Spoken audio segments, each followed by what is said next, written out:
Welcome in, welcome back, everybody. Episode 8 of the Always Pigskin Show. It's your boy, Always Irish. And on YouTube, in terms of the ACC, he's the MVP, Pigskin Pete. What up? What is up, John? I wish I could say the Always Irish like you did. I keep trying, but I'm failing miserably. The Always Pigskin Show. I told you, you got to get the rasp. All right, you gotta yell about everything like I do, and you'll get it. Let me go outside and smoke about 3 packs of cigarettes. I'll get back to you. There you go. Get back to me. Anyways, we got a lot of news. We got schedules. We have coaches polls. We have all the people you made mad last week. Yes. A shout out to all the people I made mad last week, too. I enjoyed reading your comments. Oh, that was a really good discussion, though. And it's the first time we really had some differing back and forth, which is healthy. That's the point of all this dialogue. Yeah, the highlight of the show was whenever I informed you that you were going to get curb stomped by Clemson and then lose to Michigan in the Orange Bowl. That was the highlight of the show. People did enjoy that. Yes. Anytime you have me where I'm frozen and don't have anything to say, you really did something. Like, you accomplished something. Yes. Oh, okay. So, where do you want to start? You want to start with the coaches poll and give a couple takeaways you have from that? Yeah. Do you have it pulled up? I have. I cut it off at the top 10. I have enough thoughts on the top 10. You get past that, we could talk about it, but I want to focus on this top 10. All right. Lay it on me. Give me your thoughts on the top 10, and then I'll respond to it. So when I'm looking at this, I don't really have an issue with, I'm not going to sit here and be mad about where these teams are slated in this top 10. Like, I don't see anything egregious there. Mm-hmm. I just don't. I'm fine with where Notre Dame is. Like, I just don't have a problem with it. But when I'm looking at this, especially in the top 10, I think you got, what do you got? Four SEC teams in the top 10. Okay? That's not surprising. Yeah, it's not surprising. And so then you look and you see like Oregon is the only Pac-12 team in the top 10. Right. You got Oklahoma. Mm-hmm. And so where I think this gets really interesting is you got 4 SEC teams in the top 10. That's not surprising. But they're all only going to play each other. Right? Well. And they're going to be beating each other up. And this circles back to my question. How is this committee I already don't trust going to be able to separate who's who and what's what when everybody's pretty much playing in their conference or one out of conference game you're not going to garner much from? This is a good discussion. Yes. I think that is a big damn deal. How are you going to separate a 2 or 3 lost SEC team when they're playing all these other teams? Yes. First, like Oregon, who might cruise through the weak Pac-12. How do you measure those up? Well, you can't really do it. One of the biggest measuring sticks that we've used is non-conference games over the past, forever, when deciding the top teams, and especially in the playoff era when you're deciding the top 4 teams. One thing I don't like polls. Preseason polls to me are meaningless. I mean, I know they're a good talking point and everything. The AP poll is meaningless to me. The coaches poll is really meaningless. That's just a bunch of coach. Listen, if I'm a coach of, let's say, we're going to talk about this later. If I'm Jim Harbaugh, I'm not putting Ohio State high in the coaches poll because I don't like Ryan Day. And you know what else? Half of those coaches don't even do it. Their SIDs fill it out for them or something. Right. They don't even, So, yeah, I agree with you on that. And I know there's money involved and ad commercials you could sell with the top 10 and everything. Wouldn't it make more sense to rank nobody until about a month and a half into the season and then see what people have actually done? Yes, exactly. I'm with you on that. Now, but as far as how is the playoff committee going to judge each conference and which team's better than the other when they haven't played each other, that's a whole different discussion. And I was listening. I was listening to a discussion on the radio earlier today about this. Do you ever listen? Do you know who Rick Neuheisel is? Yeah, he was a coach for a long time. Yeah, right? He's coached for a long time. He coached Colorado, coached UCLA. I was going to say, I remember him most with UCLA. Yeah, UCLA. He's got a show at 10 o'clock on ESPNU with what's the guy's name? Chris Childers.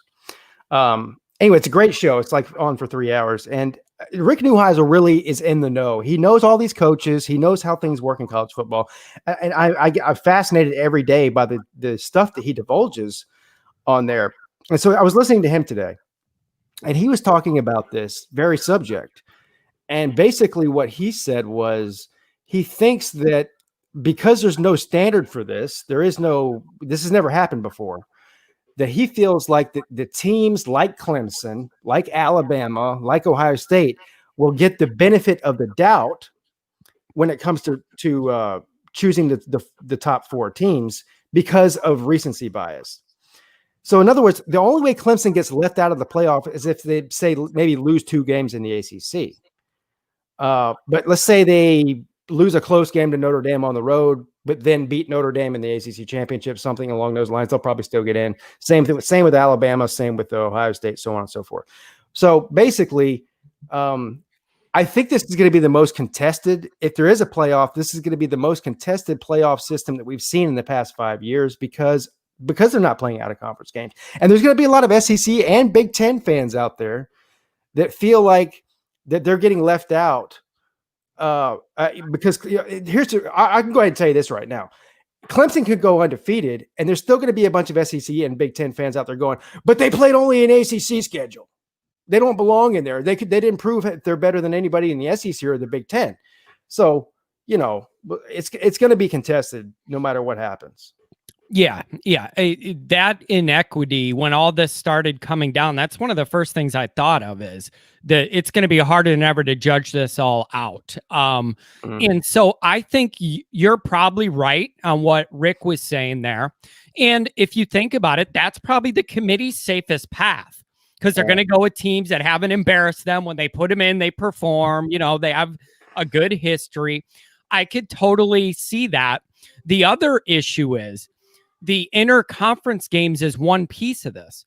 What do you do if all teams don't even end up playing the same amount of games? Oh, well. That is a realistic possibility. If you have one of these flare blow-ups with COVID and a team's got to sit out a couple weeks, how in the hell do you navigate that? That is true. And I don't know this for sure. And you're not even dealing with apples-to-apples games, let alone who they're playing in. Here's what I'll say about that.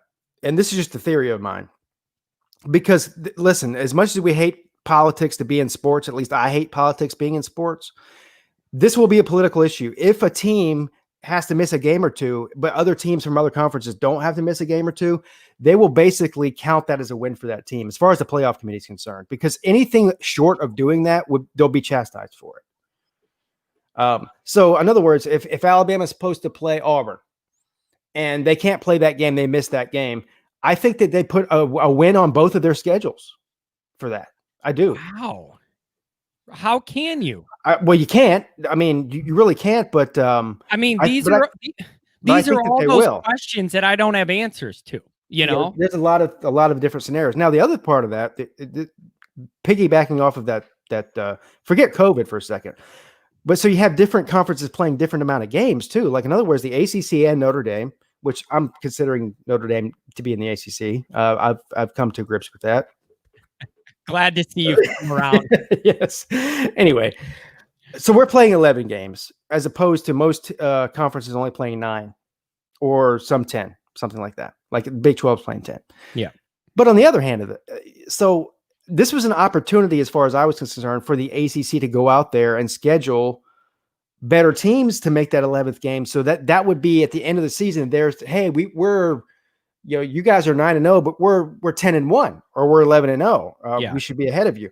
But what the ACC has done is they've gone out and scheduled lower level teams, including Notre Dame. They're playing Western Kentucky or something like that. Who are they playing? Western Michigan. Yeah, it's Western Michigan. Yeah. Western Michigan. Yeah. So, and that's a big deal. We're going to talk schedules in a minute, but that's a big deal too. First time in, however many 100 years we're not playing Navy. Yeah.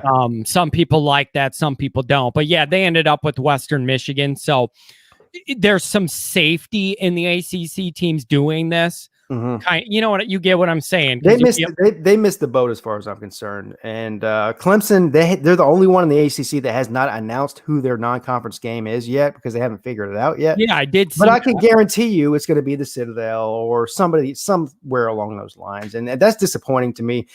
They could have gone out, in my opinion, and scheduled a Cincinnati or a Memphis or a UCF or a Houston or somebody, Boise State, somebody like at least something. Yeah. Yes, something more compelling, because all of these non-conference games for the ACC, for the most part, are scrimmage games. Is there anybody who scheduled anybody that's considered decent, or was that even feasible? Is it even fair of us to look at it that way with all the complications with scheduling and all the restrictions? I mean, I have a hard time believing that a Memphis or a Cincinnati or somebody along those lines would not be up for coming and playing at Death Valley and receiving a paycheck for it. Yeah. But I don't, again, I don't know. I mean, that might have something to do with it. Yeah. I'm looking here at the schedule. So Boston College is playing Ohio University. Duke is playing. Hell, some of these I don't even know what that is. It's I don't know who Duke. It's a plane. I'm looking at the logos. It doesn't say the name. If you don't recognize it, that's not a great sign. No. Georgia Tech is playing Georgia Southern. No, I'm sorry. Florida State's playing. Who is that? I can't even read. Anyway, no. It's, as far as I can tell here, the answer is no. The answer is no. That nobody's playing anybody that's really that threatening. So. Yeah. So then, if you think about it from the ACC teams and Notre Dame, then you might have an extra feather in your cap to have an extra win than some of these teams, right? Even though it's against a lower team, if you have one more game. I actually think it hurts, especially at Clemson and probably even at Notre Dame. I think it hurts them because what's going to happen around the country is they're going to say, oh, look, the rest of the country's playing their big boy conference schedule, and Clemson goes out and schedules Citadel, and Notre Dame goes out and schedules Western Michigan. And it's basically, even if they win the game by 60 points, they're gonna chalk it up as a loss in their mind. As the Notre Dame guy who doesn't play FCS teams, I'm always saying, when is this committee going to penalize somebody for scheduling nobody? Is that just going to magically kick in now? Because I haven't seen it yet. Well, here's the thing, man. When are they going to get up there and say, you played nobody in November, so we're docking you? I've never, ever seen it. You're preaching to the choir. Never. But here, I will tell you this about Clemson. They do something a lot of teams don't do. They schedule 10 Power 5 teams a year. All the SEC teams only schedule 9 Power 5 teams a year. So they're playing 3 cupcake games. Yeah. Of lower division teams. Or lower and listen, classification I teams. understand philosophically scheduling one of those as your first game, as a warm-up in the end of August or whatever. But when they start scheduling them in the second, third weeks of November, right? Come on, man. That should be crunch time, most intense games, playoff on the line. I don't like it. Listen, you're preaching. I don't like playing. I don't like playing FCS teams at all.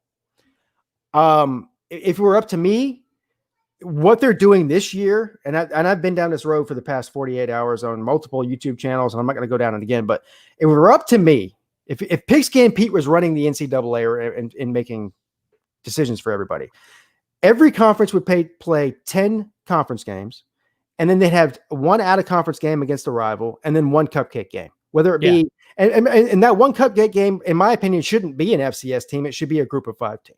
Yeah, I think that's a totally fair parameter for everybody working. That would be the most ideal thing in my mind. But listen, that's not going to happen.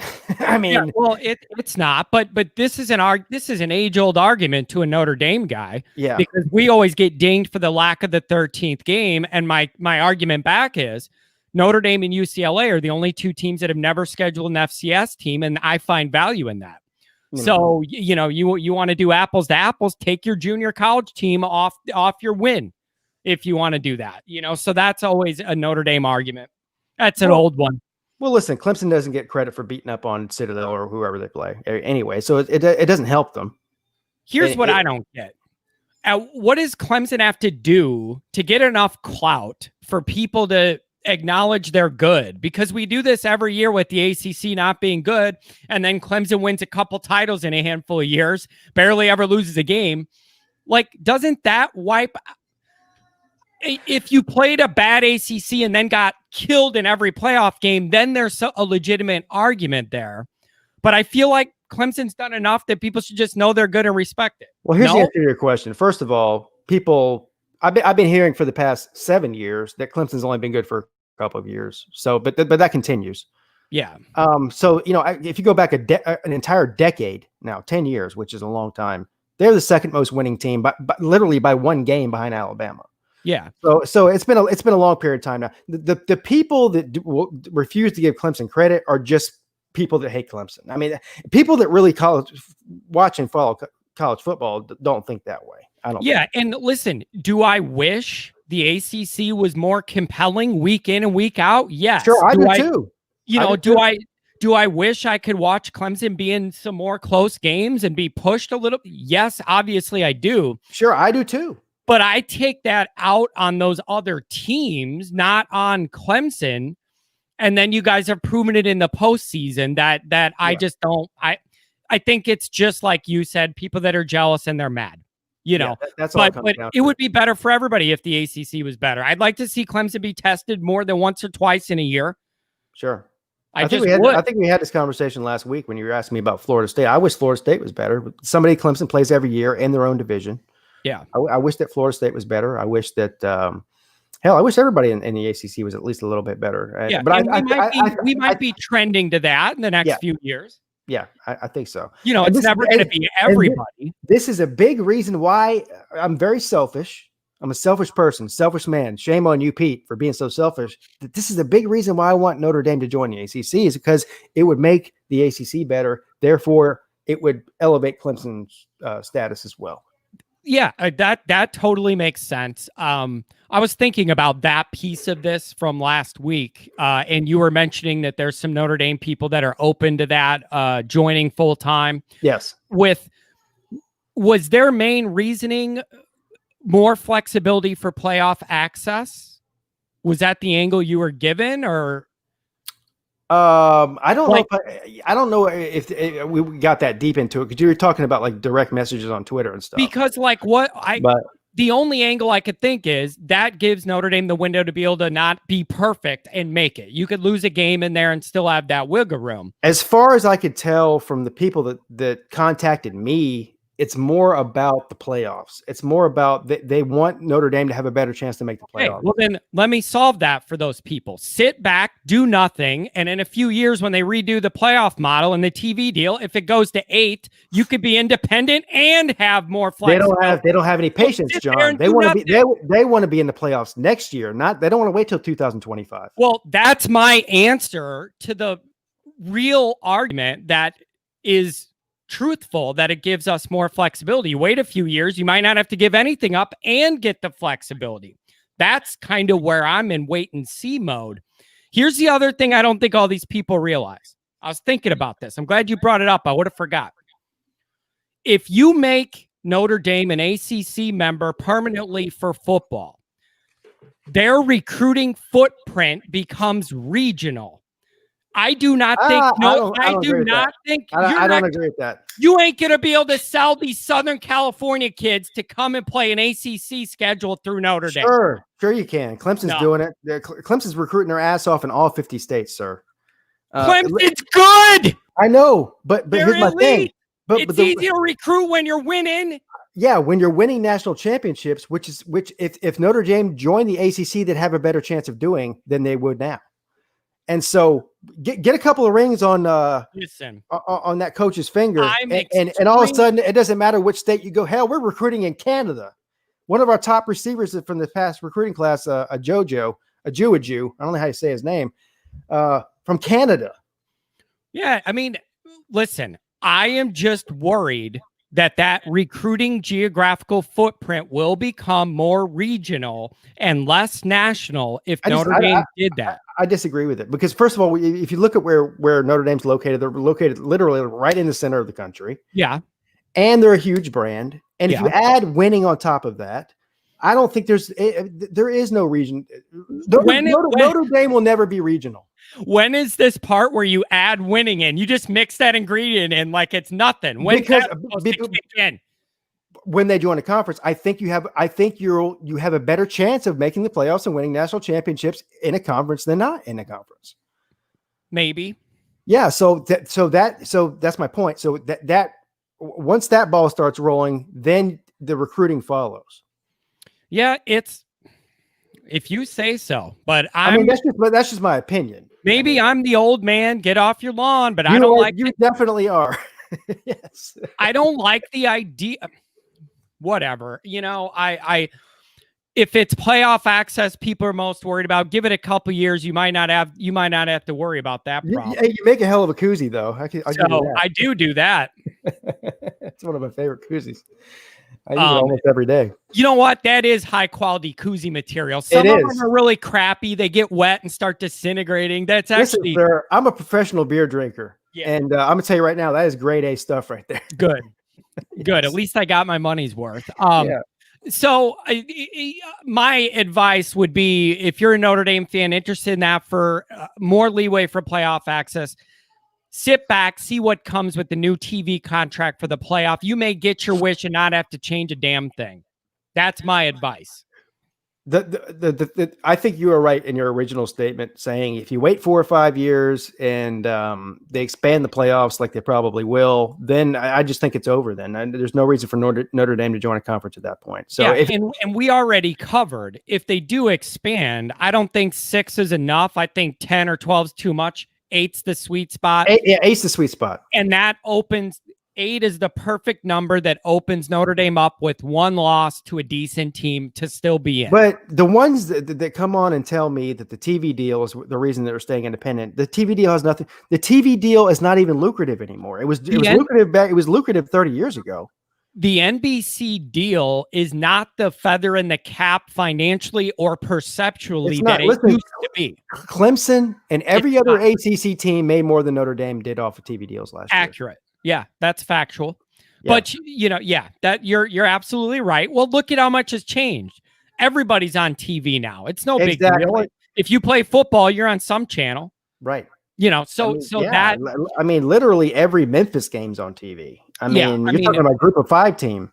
Yeah. So that piece of it that's not even in my purview, the NBC deal with all that. I understand you don't feel that way but there's a lot of people that come at me in my comment section. They're like, well, it's because of the NBC deal. No, it's not. It's not. It's not anymore. Maybe that had something to do 20 years ago, but it doesn't anymore. Yeah, no, not really. No.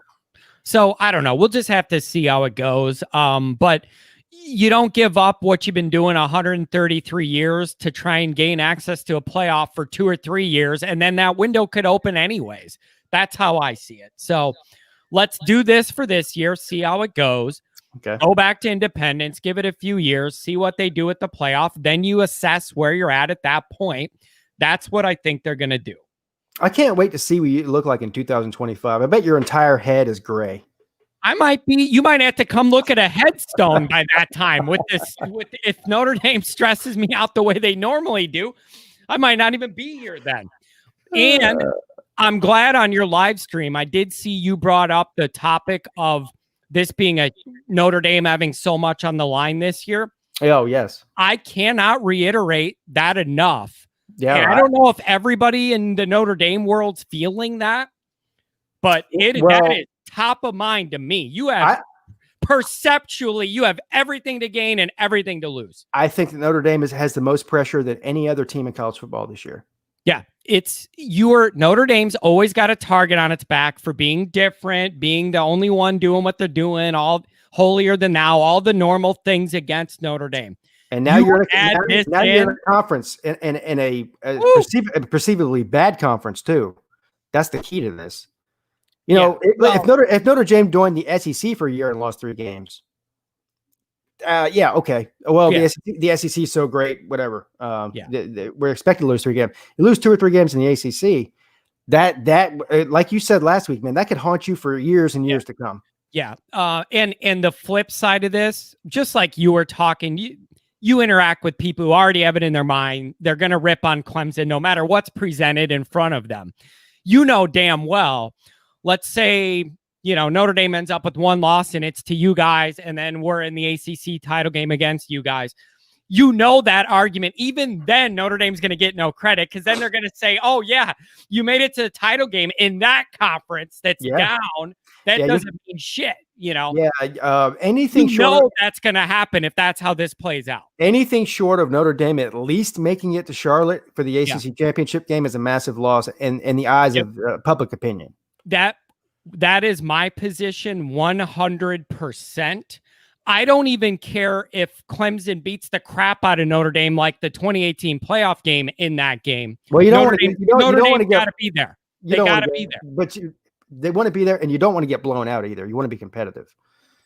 Which I actually think that they will be, honestly. Yeah, but my point is, this is a little different, though, than when we matched up with you in 18 and got our doors blown off, because now we will have theoretically earned it through the ACC.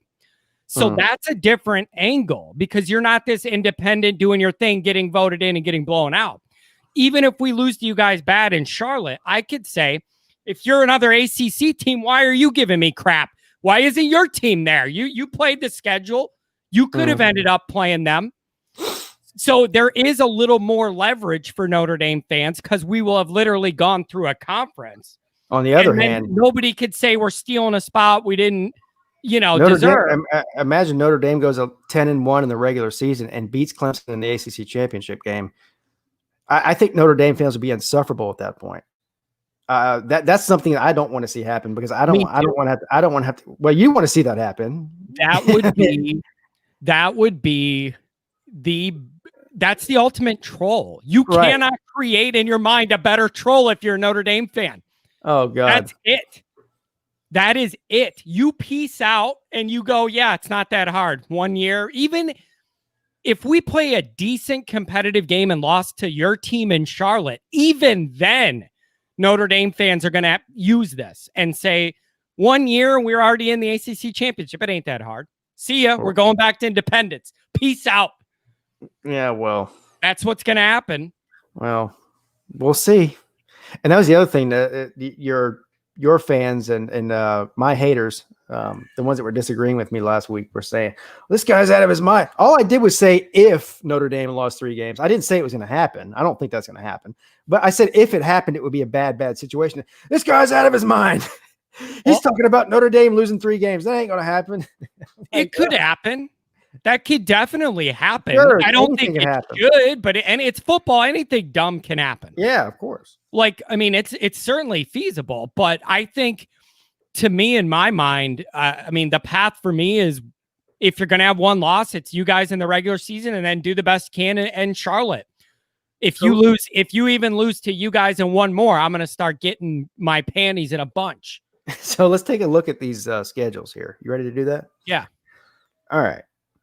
Now, I'll start with Clemson. I'll let you do Notre Dame, and I'll give my thoughts on Notre Dame's schedule, the way it plays out. So the schedule's released this morning as far as when the games are going to be played. Yep. We already knew which games are going to be home, which ones are going to be away. Now we know when they're going to be played. So the most notable thing, if you look at Clemson's schedule this year, is that it's completely backloaded. Basically, outside of maybe Miami, that they play in Clemson, outside of Miami, the 4 toughest games they probably play this year are the last 4 games of the year. So they're most likely should coast through the first 6 games of the season. We don't know. Again, we don't know who the non-conference game is, and is scheduled to be the 2nd game of the season. That's where they're having it. So we talked about, who cares? Right, exactly. Who cares? So they start out with Wake Forest. Then they play whoever the crap game that they're going to play out of conference is going to be. Then they have a bye week. Then they play Virginia in Clemson, which I think is somewhat. That's a rematch of the ACC championship game last year. We don't know what Virginia's going to look like this year, though. Yeah. Then they have Miami. So they have back-to-back home games, and then they have Miami at home, which I think is obviously good. I'd rather see that game earlier in the year, because I want to see Clemson beat Miami, and not only beat Miami, but I want to see them beat the shit out of Miami, and I want to see them do it with a relatively healthy team. I don't want this whole thing where Miami fans say, oh, we got 18 hurt players, and that's why they beat us by 60 points. I want to see them beat it by 60 points with as much of the healthy players on the field as possible. Then they go to Georgia Tech, win. Then they play Syracuse in Clemson, win. Then they play Boston College in Clemson, win. Then these last 4 games are the toughest 4 games stretch for Clemson.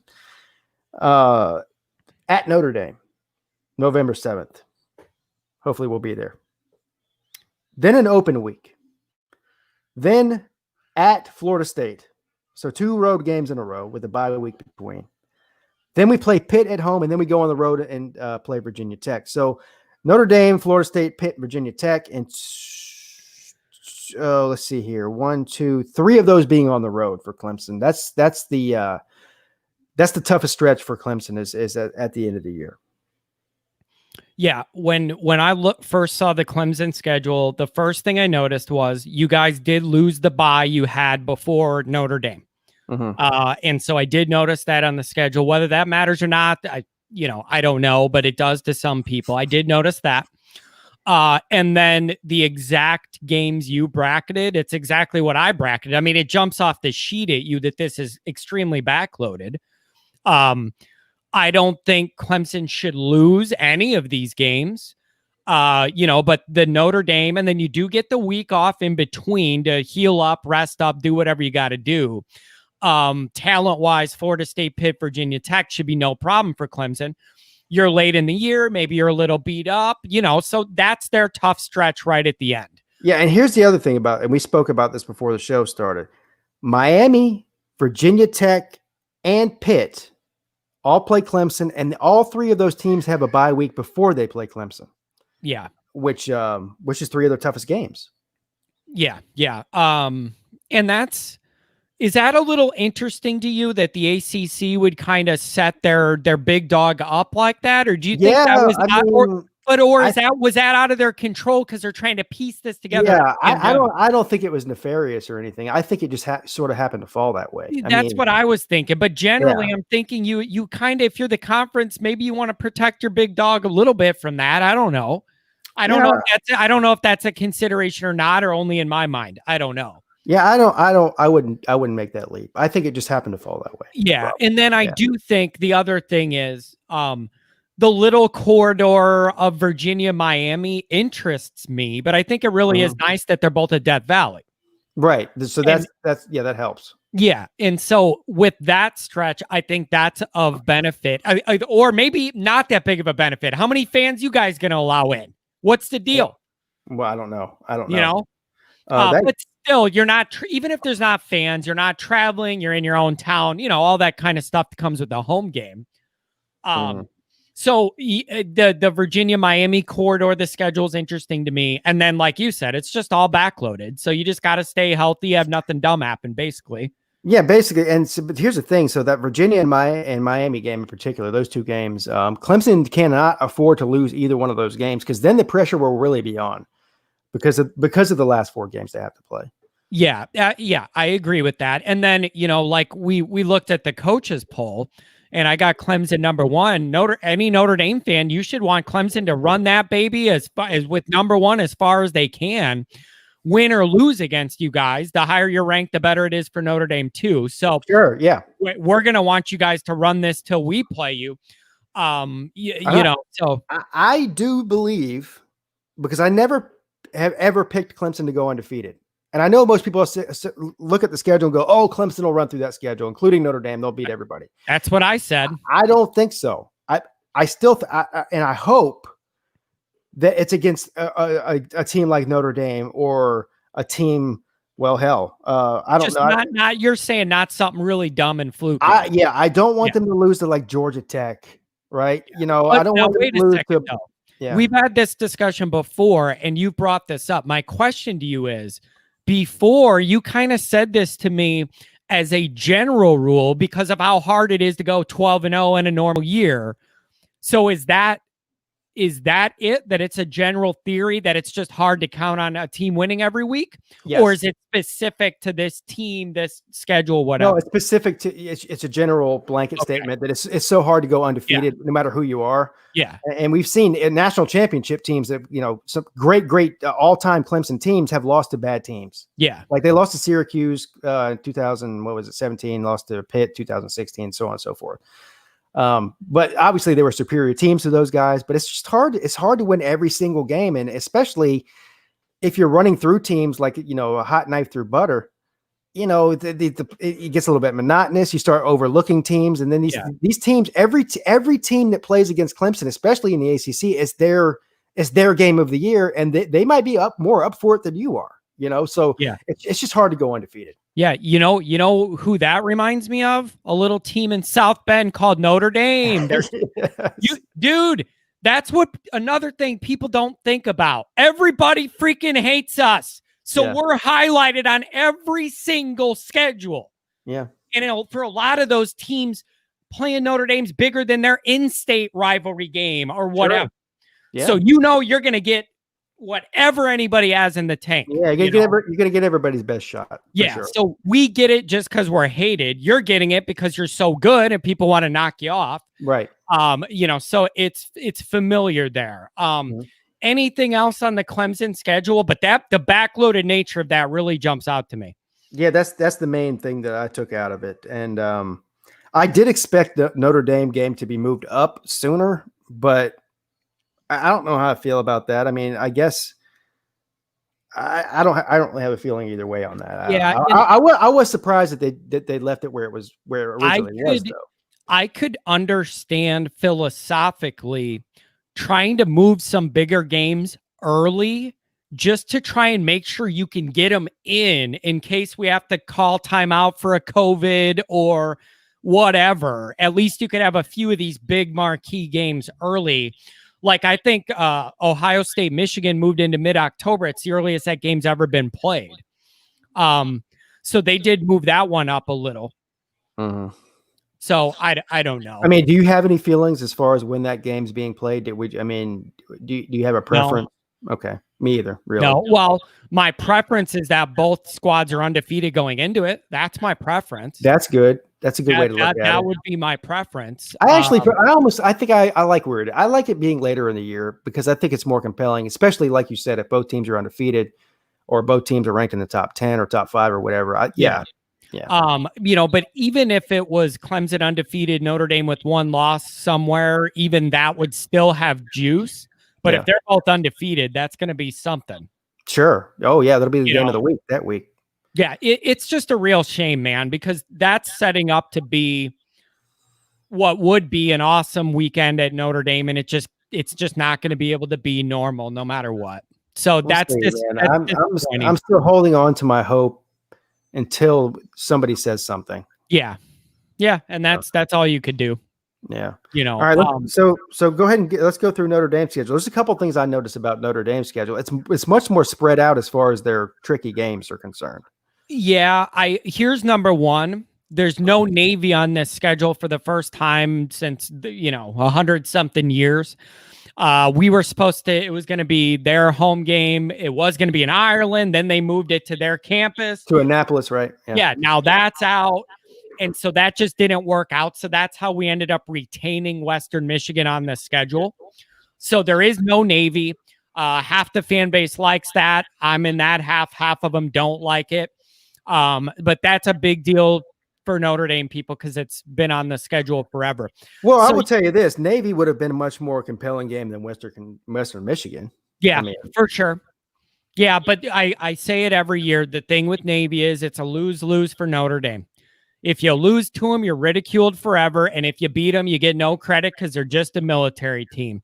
And then you get chop blocked. It's a unique healing process. Throws you off the next week. So have they said why that they're not playing Navy other than, I mean, I know why, but let's say do we even know, are the service academies playing at all? Because I think they are. I think this was just an issue of they don't want to have to play at Notre Dame when this was going to be their home game. And we moved it twice. It's already had to be moved, so I just think it didn't work out, but I know they tried because it's a big deal for them to play every year. Right.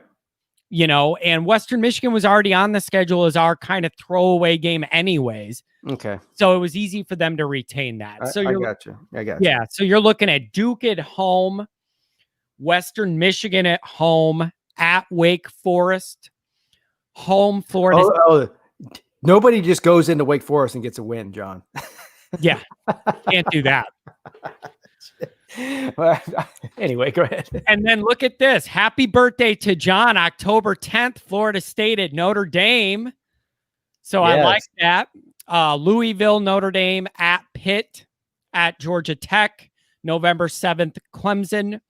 After that, Boston College, which is real interesting for a few reasons. And then, am I reading this right on my screen? Why does this say Friday at North Carolina?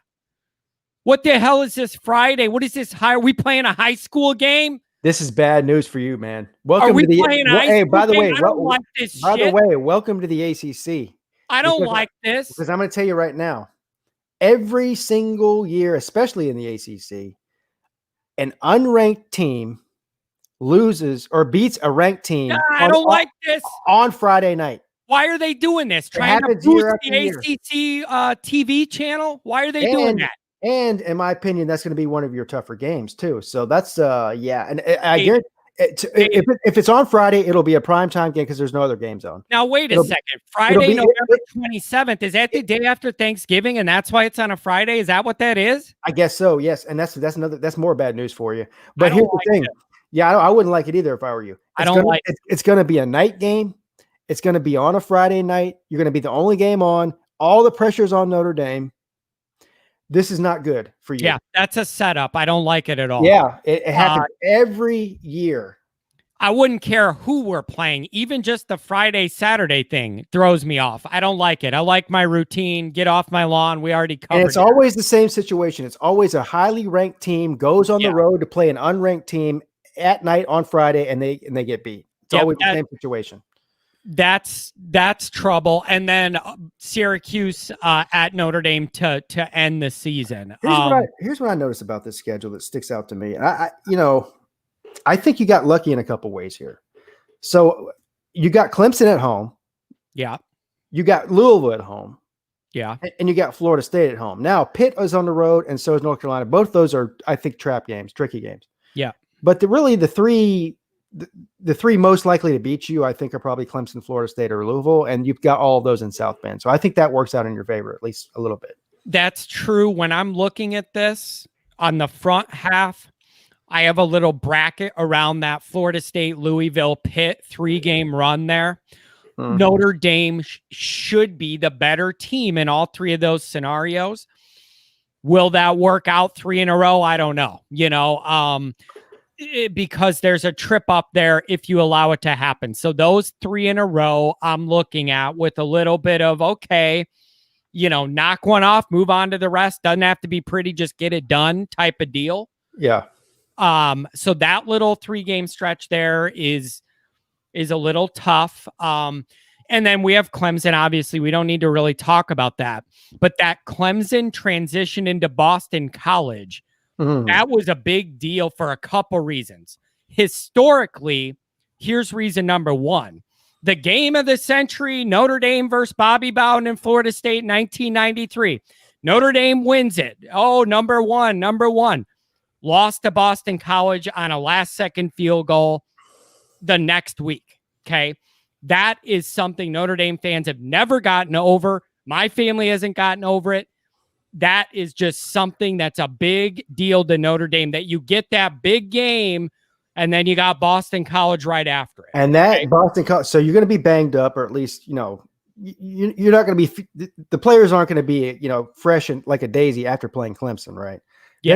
Then they got to go on the road to Boston College, which, by the way, at that time of the year is going to be brutally cold. Might be a snow game. Yeah. And so that's definitely a trap. I mean, obviously Notre Dame is miles ahead of Boston College in the transition anyway. They have a new coach. Yeah. But that 1993 thing has lingered to where it doesn't matter what talent they have. Whenever we play them, that's what's talked about and that's what's worried about. Yeah. Now, the other angle with this is now you got Boston College right after this, the biggest game on the schedule. Whether Notre Dame wins or loses, it's dangerous. Either way, either we're downtrodden because you guys beat us up or something. That makes me nervous. We're riding high because some miracle happens. That also makes me nervous. So win or lose, I'm on high alert for Boston College. Then this week, a couple days ago, Notre Dame's backup quarterback last year, who didn't play for a bunch of reasons.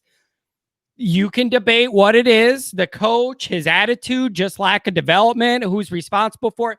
whatever the reason is, Phil Yurkovich transferred from Notre Dame to Boston College, just got his waiver approved. Yes. And now we might see the guy that a lot of people wanted to see get a chance at Notre Dame, playing Notre Dame with the chance to stab us in the heart the week after this Clemson game. Yeah, man.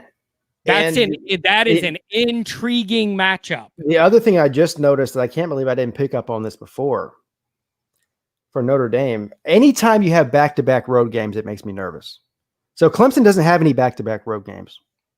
They have a couple of back-to-back home games, but every other road game they have at least a bye week before it or a home game. Notre Dame, they go on the road to play Pitt. Yep. Then they go on the road to play Georgia Tech back-to-back there. And then who's they play after that? Is Clemson. Yes, it's in South Bend, but that's coming off of 2 road games. Now, I feel like Notre Dame's probably a little better equipped to handle that than a lot of teams are. Probably. And the reason I say that is nobody logs more airline miles in a season than Notre Dame. Yeah, but you got to look at who you're playing too. So you're playing 2 really gritty line of scrimmage type teams in Georgia Tech and Pitt.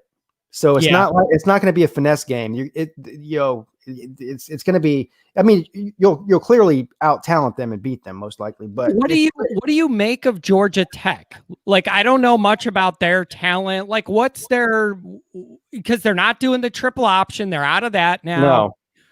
So, like, is that something you really have to worry about? Like, where are they at right now, in your opinion? I mean, they're in year 2 of a 5-year rebuild, as far as I'm concerned. Yeah, but it's still, again, after going on the road to play Pitt, it then having to go down there with back-to-back weeks. It's not the Georgia Tech game you should be worried about. It's the fact that you have 2 road games in a row, and then you have to play Clemson the week after that. Yeah, I understand that. We've done similar before, and especially when you get later in the year, that wears on you a little bit, all the extra travel and everything.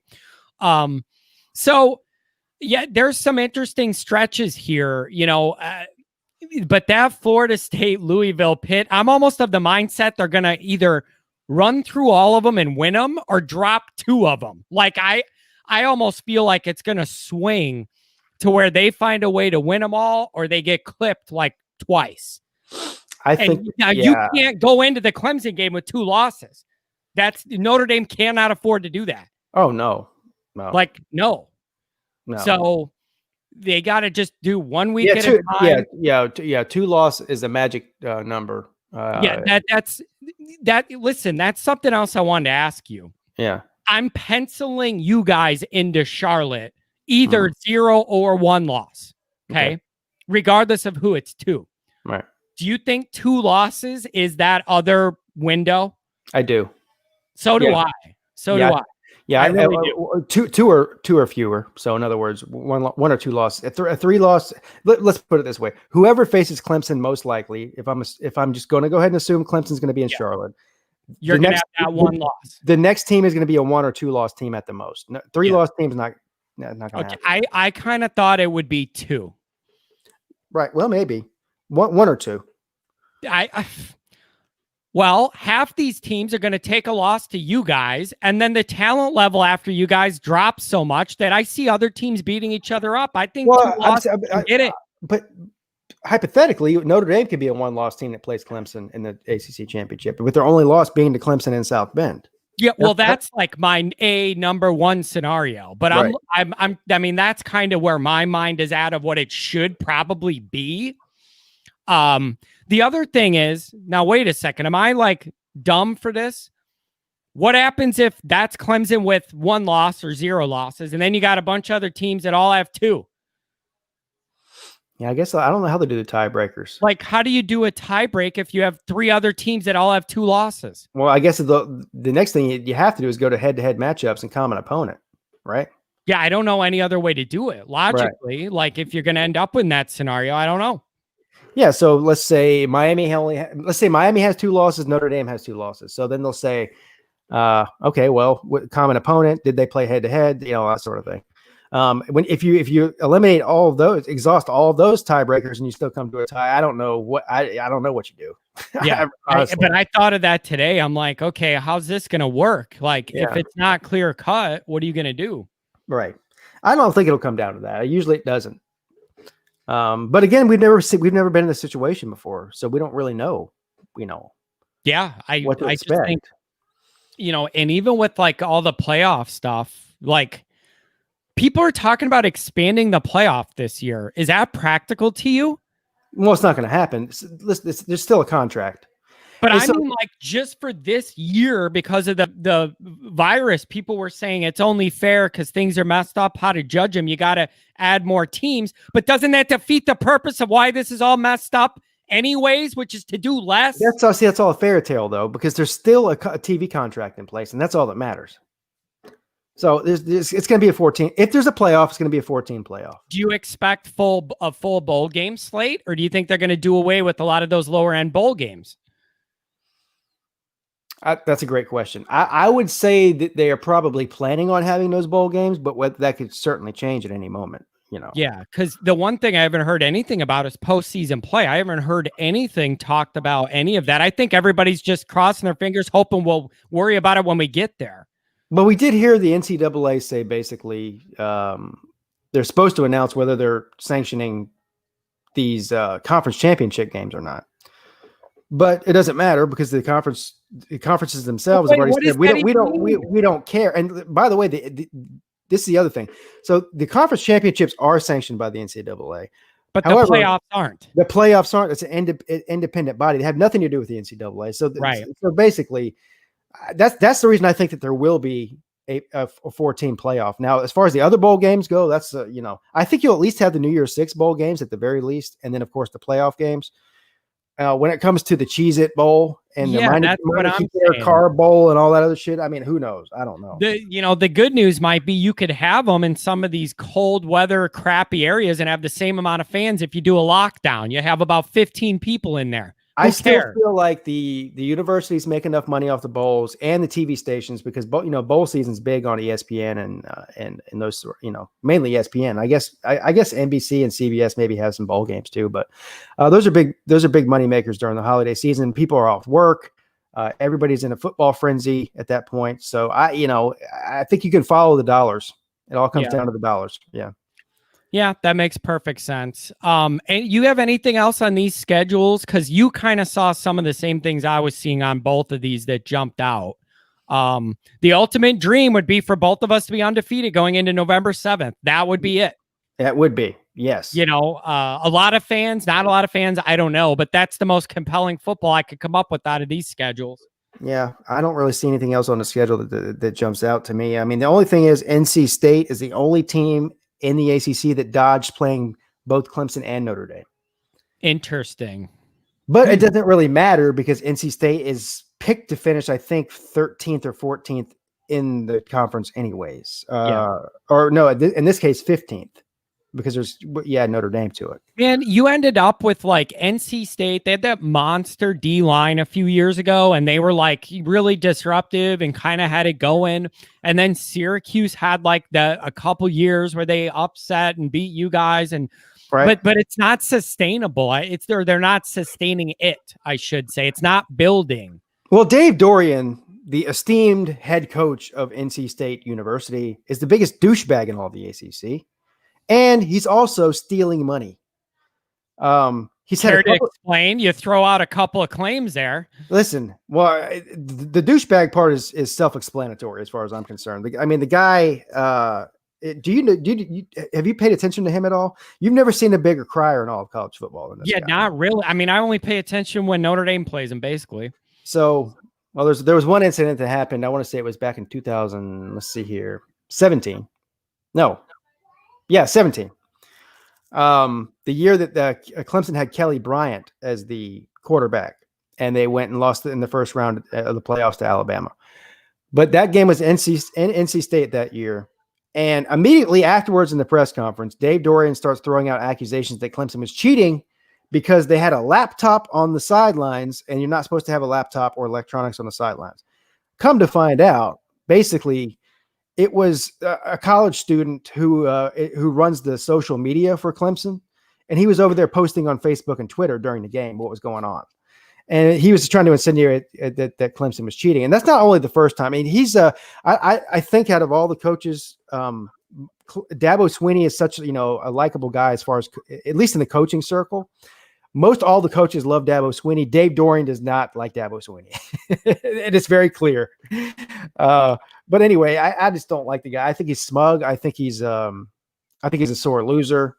And I think he's massively overrated too. I mean, wait a second here. Wait, are you talking about Dave Doring or a guy that's in Ann Arbor? What do you, because a lot of the story you're saying kind of rings a damn bell to me. They're cut from the same cloth, my friend, except one rings a bell to me. One is slightly weirder than the other. So we were talking about this. Did you hear about this?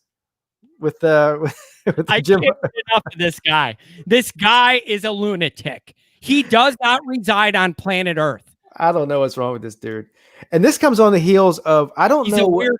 Did you hear the story before we get into the Ryan Day and Jim Harbaugh thing real quick? Did you hear the story of their former recruit? I think he's in the NFL now. This must have been 5 or 6 years ago. Right when Jim Harbaugh first got to Michigan. I think he ended up going to Georgia or something. He was an offensive lineman. And then he's in the NFL. Anyway, he had Jim Harbaugh come to his house on a recruiting visit. And Jim Harbaugh walks in his house wearing football cleats. They ask, and this guy has wood floors in his house. This guy asks him, Coach Harbaugh, can you please take off your cleats in my house? And Jim Harbaugh refuses to take off the football cleats. And he said right then, I knew I wasn't going to go to Michigan. This guy's a weirdo. And that's one of 100 stories of Jim Harbaugh being a weirdo. Here's the thing. I don't know the guy personally. So interpersonally off camera, he might be engaging and normal and interesting and actually have a thought. But everything I've seen, the guy is like whacked out. Like, I have a theory. I think he has CTE or something, dude. I'm not even joking. Like, he doesn't seem, this is all my Michigan hate aside, as a person, he just seems kind of in la land. Like he's not fully engaged in what the hell's going on right now. And he's like, with the risk of getting political, this is not political at all, but he reminds me of like Joe Biden is right now, where he loses his train of thought and he goes a lot of ums and long pauses. Yeah. I think he's got a brain injury, dude. He played in the NFL. It's very possible that he does. And he's got a brother who's whip sharp, like right on it, man. Like John Harbaugh's right. He like seems normal. He's with it. Definitely. Yeah, definitely. I've always thought he was weird. And I don't get, they keep landing decent recruiting classes. He must connect with these players somehow. But he just seems weird. He's still a big name and Michigan's still a big brand. So that's how he's getting the recruits that he's getting. Here's the other thing though about Jim Harbaugh. Did you hear the story about when he said that he doesn't eat chicken? You know this story? Yeah. Because chickens are nervous birds, and he thinks that he thinks by consuming a chicken that you're going to carry on the trade of the chicken. I guess I don't know. He's a weirdo, man. And so he basically accused Nick Saban and all of the SEC teams of cheating a few years ago. Yeah. He's saying it's hard to beat those teams down south when they're a bunch of cheaters. And then of course yesterday, this is the latest Jim Harbaugh funny papers news coming out, is that they had the Big Ten conference call with all of the coaches in the Big Ten, ironing out everything for the season and the COVID and all of that. And Jim Harbaugh accuses Ryan Day and Ohio State of cheating. And I guess what he said was, so they weren't supposed to have on-field instruction until Friday or something in the Big Ten. And I guess, first of all, I don't even, and so apparently a linebackers coach or somebody was instructing some Ohio State players on the field yesterday or 2 days ago. I don't know when it was. So 2 or 3 days early. And first of all, here's what I want to know. How does Jim Harbaugh even know that? I think there was a picture put out on social media or on like an article, and that was like in the background or something, and he saw it. That's the way I understand it, was that there was some social media post or something, and then he saw. But when you're 0-5 against Ohio State, this is just a weak look. Is it not a bitch made weak look? Yes, it is. It's very weak. And also, why do it on the conference call? Like, why not do that behind the scenes? Like, why do you have to call out Ryan Day on the phone? And then, so Ryan Day's response to him on the phone was, hey, buddy, how about you worry about your team? I'll worry about mine.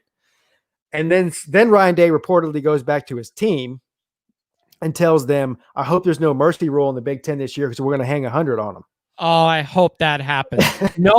No Michigan coach has gone this long without beating Ohio State, and half those people still love them. So they love them. Hey, we don't have enough time to talk, but there's a story. We were talking about Rick Neuheisel earlier, and how I love to listen to that show.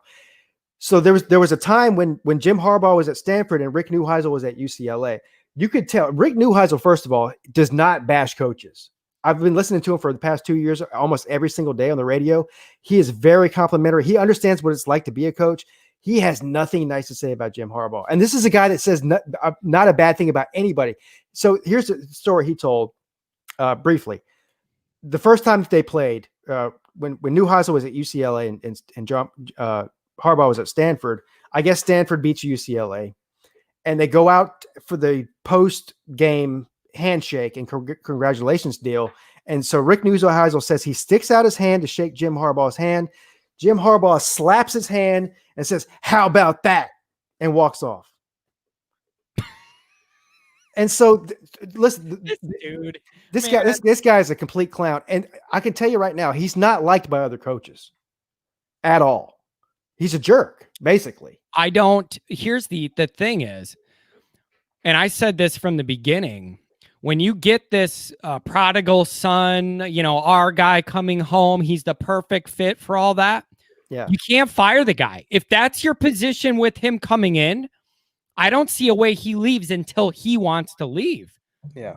When he gets sick of all this, because he's their prodigal son, their returning hero and all that stuff. They didn't bring you in there to lose 6 in a row to Ohio State. I can tell you that right now. The reason that there's not many Michigan people that I don't have a problem with Michigan because Michigan and Clemson have literally never, ever played each other in history. I have no reason to hate Michigan. Yeah. All I do is tell the truth about Michigan is how that they're way overhyped every year. They haven't won anything of note in any time in recent history. And I think that Jim Harbaugh is a he's massively overpaid. I don't think he'll ever win the Big Ten. I mean, maybe he will, but probably not. I don't think he'll ever win a national championship there. And if you're a school like Michigan with as much pride as they have, whether you like him or not, if I'm a Michigan fan, I don't want Jim Harbaugh. I want to move on to somebody else because I just don't think he's going to get you to the top of the mountain. Yeah, you know what makes me nervous about this discussion is not personality traits, but results. There is some overlap between Michigan and Notre Dame. Both of them have been recruiting very similarly. Both of them are now to the point where they usually win most of their games against the teams they should beat. But in any of those games against equal or better talent, forget it. And that goes for Notre Dame and Michigan knocking each other off, rotating the last 2 years. But in the biggest games of each years, neither one of them pull it off. So, I mean, name one single other coach. Well, exclude Notre Dame because they don't play in a conference. Yeah. But name one other single coach. And by the way, Notre Dame has been to the playoffs under Kelly. Yeah. Under Brian Kelly. But listen, name one other coach in all of college football who's been cashing $8 million checks for the past 5 years and hasn't even won their own division one time. It hasn't beat their rival one time. Yeah. Yep. They did not bring him in there to lose to Ohio State every single year. So he's going to go 10-2, 9-3 most of the time at worst. But if those people are not, I don't get it, man, but they defend him. A lot of these people say they're mad at him, but then they defend him. I don't understand it. I just don't get it. He's their guy. He's a Michigan man. I don't know what that means, but he's a Michigan man. Yeah. I would rather have a man from anywhere else, but that beats Ohio State. Yes. I don't care. So whatever. There's a bunch of really, really good coaches out there that would give their left arm to go to Michigan and make half what Jim Harbaugh makes. Yeah. The salary's insane. That's insane, especially like you said, break it down to the most simplest form. Hasn't won the division yet. Okay. Or his bowl games were, his bowl records are abysmal. He's got a bad bowl game record as well. Yeah. So I don't know, but he's a weird dude. I don't like him. I don't care for him. But watching Michigan, it's a must watch every week to root against them. I never miss it. I almost, again, if I was a Michigan fan, I want to get rid of him. But as a college football fan, I hope he stays there forever because, I mean, look at the material you get out of this. This guy's a walking cartoon. Yeah, he's just a weirder, man. I cannot figure the guy out at all. Like the personality, you look in his eyes and it's like they're not there. There's something weird. I don't know. Yeah, he's got something going on up there. He needs to get a CAT scan. He's a bizarre dude, man. Whatever. He's a Michigan man. All right. So we've been on for over an hour now. I think that's going to conclude the show tonight, John. What do you think? Yeah. Covered a lot of ground. I just like the fact that we have more actual football news and stuff to talk about. Yeah, I do too. It got rough doing the speculation thing for weeks in a row, but that's all you had to go off of at that point. Yeah. It was at least we're moving there. And nationally, we're starting to come down off those peaks for COVID that we had in these major areas. They're starting to subside a little bit. Yeah. You just don't know what is coming next. Nobody does. You don't know what's going to happen when all the kids get back on campus, all these kind of things. Cross your fingers, wait and see, and just hope all these schedules we went through, we actually get to run through them. Yeah, I agree. I think we'll have a season. I'm still optimistic about the season. I'm not so optimistic about the fans in the stands thing because of what we're starting to see, like with Penn State this week. But you know what, man? Beggars can't be choosers. After the year 2020, I'm gonna be a chooser because I got a ticket that I want to go to. I got a game I want to go to. I want to go too, but I mean, if it's between no football or that, I'm going to choose that. Yeah. Well, again, worst case scenario, that game gets canceled. I'll go to Charlotte and go to the ACC championship game, provided Clemson makes it that far. You may as well book that. Well, we'll see. All right, guys. Hey, by the way, I want to say this real quick too. Anybody who's watching this video on my channel, reciprocate the love here because over on John's channel, a lot of people are watching this show and really like it and give me really good feedback. I'm not getting such good feedback on my channel. I don't know what these people's problem is with you, John. What'd you do to piss off Clemson fans? I'm a Notre Dame guy. Yeah, that's okay. it. I don't even rip Clemson. Like that's the thing. I don't really rip Clemson, and I'm in no position to rip Clemson. I know. It's a situation where a lot of these people align with their conference. And I'm the guy outside of it and they don't like it. But it's just the way it is. And I'm fine with it. I understand that comes with the territory as a Notre Dame guy. I get it. It's the way it is. But if I'm posting it on my channel and they're supporters of mine, they should be supporting it. That's number one. And number two is I first of all, I think you're massively underrated as a YouTuber. How many subscribers you have, like 900 or something? Yeah, just under that.